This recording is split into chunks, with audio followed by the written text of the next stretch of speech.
What's up, everybody? Welcome to the lab at Real Designs. If you're looking to edit your first video or speed up the editing process, using the tips and techniques in this video is gonna make your editing process more efficient. As we jump in, don't forget to subscribe and hit the notification bell. I appreciate it. By the way, I made an example video to support this video. The link to it is gonna be in the description. Number one, determine the scope or what your video is gonna be about. As an example, I made a video about the process of me making coffee. You wanna ask yourself, is what this video is gonna be about? Like, does it have a process? Does it entertain? Is there news that I'm revealing? Does it teach something? Who's the audience? This step is crucial because it helps you to establish the boundaries that you're gonna work within. Also, don't forget to decide on how long your video is gonna be. Even if you change it later, it's good to just have this understood. Next, you wanna visualize the scenes in the video. Think about where your location is. Think about where your location is within that location.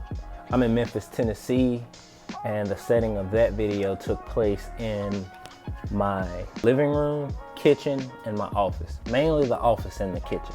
So I want to give you the geographic location, then I want to give you the specific location to kind of set the tone for the environment. When you think about and visualize the scenes that are going to be in your video, and mine taking place in the office and the kitchen, also think about how the process of getting from point A to point B is going to occur. How am I going to get from the office into the kitchen? How are we going to show that? How are we going to display that? Some other things to think about are your environment. Like, what are the needs? Are you going to need lighting? I needed extra lighting because I was in a dark office. In the kitchen, I didn't need a lot of external lighting. All I needed was the kitchen light and all the living room lights on. So I guess I did need a lot of artificial light for that as well.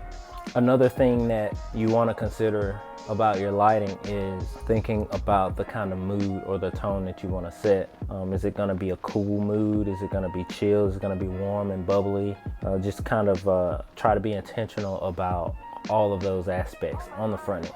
Additionally, when you're visualizing the scenes, you want to think about all of the different angles that you can get that will help to tell your story.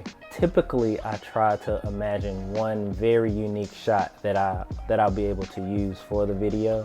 90% of the time, that unique shot doesn't make it into my videos. When one does, it can really help to sell the story. Another tip will be to film from as many angles as possible. I touched on this. If you are a video editor and you think about the times where you wish you had extra footage, that's not a good feeling, and that prolongs the process. However, when you have several different angles to choose from, there's gonna be one look that's gonna obviously be the one that you want to go for. I think the purpose is to get as much coverage as possible. That way you have more flexibility in the story that you tell. No one who edits your footage wants to deal with the limitation of not having enough angles. Also, you wanna go ahead and get a wide, medium, and close-up shot of every angle. Okay, next, you wanna shoot 3 takes of every single shot, no exceptions. I am guilty of not following this best practice. Sometimes I just don't think about it. I've shot enough to where when I get a certain angle and I review that footage in my camera, it looks amazing. It looks good. But when I get into post, I wish that I had taken it 2 more times. I try to keep that best practice. It is the easiest one for me to overlook and forget, especially when you're in the process, you've got your shot list, you visualize what your story is gonna be about, what the scenes are gonna be in your story. You have all of that down and you're ready to rock, and you don't get multiple takes. So always get 3 takes of the same shot.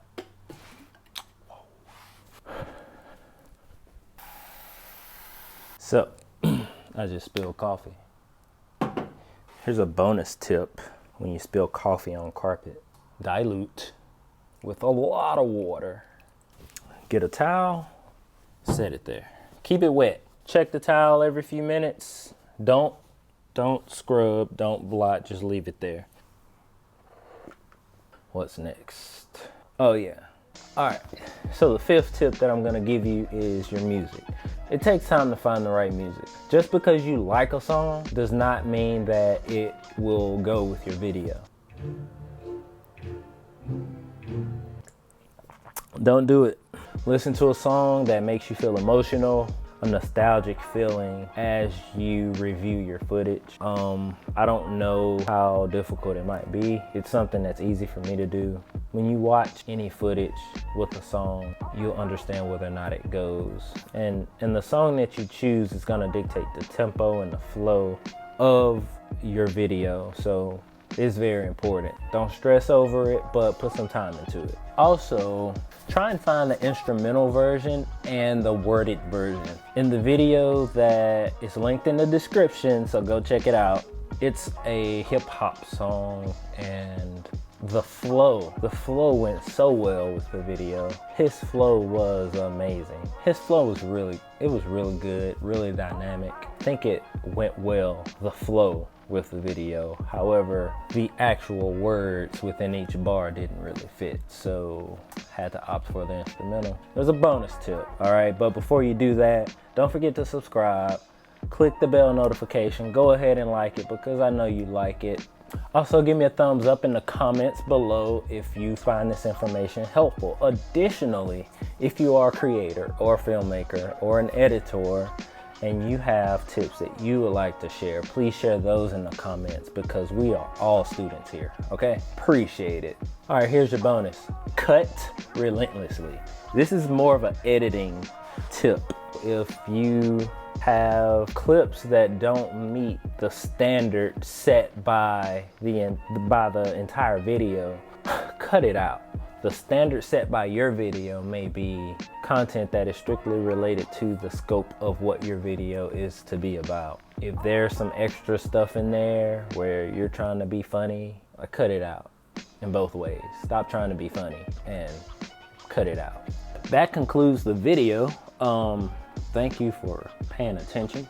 Don't forget to like, subscribe, and share this because it's important for everyone to be able to put their best foot forward. And that's what I'm trying to do with this channel, is to help bring people up and to learn from others. So don't forget, please, please, please leave a comment in the comment section of any tips that you can give everyone that comes across this video. That's it for me. I'll see y'all next time.